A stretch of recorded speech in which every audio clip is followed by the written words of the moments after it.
AB వెంకటేశ్వరరావుకు shock తగిలింది. అవినీతి కేసులో ప్రాసిక్యూషన్కు కేంద్రం అనుమతి ఇచ్చింది.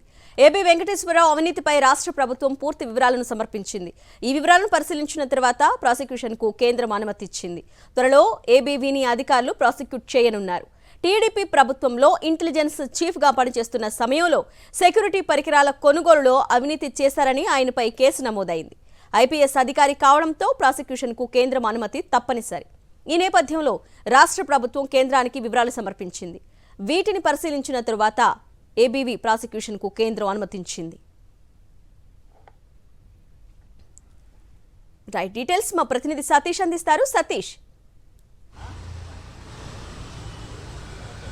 అరుణ, ఐపీఎస్ అధికారి ఏబీ వెంకటేశ్వరరావుకి షాక్ తగిలింది. ప్రధానంగా అవినీతి కేసుల్లో ఏబీ వెంకటేశ్వరరావుకి ప్రాసిక్యూట్ చేసేందుకు సాక్షాత్తు కేంద్ర హోంశాఖ అనుమతి ఇచ్చింది. ఇప్పుడు ఆ ఏబీ వెంకటేశ్వరరావు చంద్రబాబు ప్రభుత్వ హయాంలో ఇంటెలిజెన్స్ చీఫ్గా ఉన్నారో ఆ సమయంలో ఏవైతే నిఘా పరికరాల కొనుగోలుకు సంబంధించినటువంటి వ్యవహారాల్లో అక్రమాలకు పాల్పడ్డారంటూ ఏబీ వెంకటేశ్వర పైన ఆరోపణలు ఉన్నాయి. అయితే ఐపీఎస్ అధికారిని గతంలో దీనిపైన ఆ ఏపీ పోలీసు విచారణ జరిపింది, సిఐడి అధికారులు విచారణ జరిపారు. అయితే దీనికి సంబంధించి ఐపీఎస్ అధికారిని ప్రాసిక్యూట్ చేయాలంటే దీనికి ఖచ్చితంగా కేంద్ర హోంశాఖ అనుమతి కేంద్ర ప్రభుత్వ అనుమతి అవసరం ఉంటుంది. ఈ నేపథ్యంలో 2023లోనే రాష్ట్ర ప్రభుత్వం సెంట్రల్ విజిలెన్స్ కమిషన్కి ఈ ఐపీఎస్ అధికారి ఏబీ వెంకటేశ్వరరావు చేసినటువంటి అక్రమాలకు సంబంధించి విచారణకు ప్రాసిక్యూట్ చేయడానికి అనుమతి ఇవ్వాలని కోరింది. అయితే ఏపీ ప్రభుత్వం పంపించినటువంటి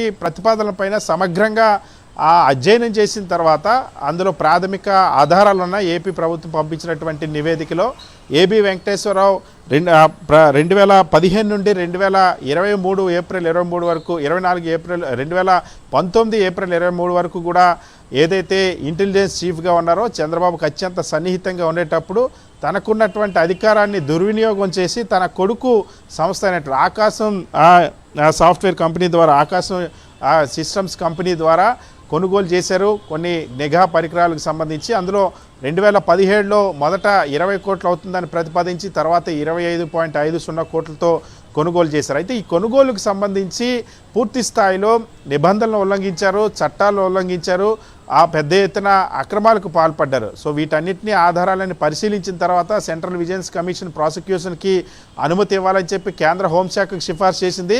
కేంద్ర హోంశాఖ ఈరోజు రాష్ట్ర ప్రభుత్వానికి దానికి సంబంధించినటువంటి ఆధారాలు పంపించింది, అనుమతులు పంపించింది.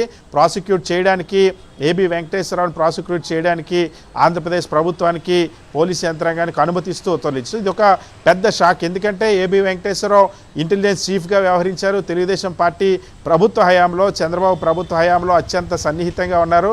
సో అప్పట్లో ఏవైతే నిఘా సర్వైలెన్స్ ఎక్విప్మెంట్ పేరుతోని ఏపీ పోలీసు వ్యవస్థని పటిష్టపరచడానికి అంటూ కొన్ని చట్టవిరుద్ధమైనటువంటి పరికరాలు కూడా కొనుగోలు చేశారన్న ఆరోపణలు ఉన్నాయి. అయితే ఆరోపణలు ఎలా ఉన్నాయి, ఇప్పుడు ఈ కేసుకి సంబంధించి చాలా స్పష్టంగా సెంట్రల్ విజిలెన్స్ కమిషన్ ప్రధానంగా ఏదైతే ఆకాశం సిస్టమ్స్ పేరుతోని అదేవిధంగా తన కొడుకు ఏబీ వెంకటేశ్వరరావు కొడుకు చైతన్య కృష్ణ పేరుతో నడిపినటువంటి సంస్థ ద్వారా కొనుగోలు జరిపించి పెద్ద ఎత్తున లబ్ధి పొందారు. సో ఇది ఐపీఎస్ 1988 యాంటీ కరప్షన్కి సంబంధించిన చట్టానికి అవినీతి నిరోధక చట్టానికి ఉల్లంఘించినటువంటి ఏబీ వెంకటేశ్వరరావు పైన చర్యలు తీసుకొని అతను ప్రాసిక్యూట్ చేయాల్సిన అవసరం ఉందని నిర్ధారించుకుంది. సో సెంట్రల్ విజిలెన్స్ కమిషన్ సిఫార్సుల ఆధారంగా కేంద్ర హోంశాఖ ఏబీ వెంకటేశ్వరరావును ప్రాసిక్యూట్ చేయడానికి అనుమతిస్తూ ఉత్తర్వులు జారీ చేసింది. Right Satish, thanks for the updates.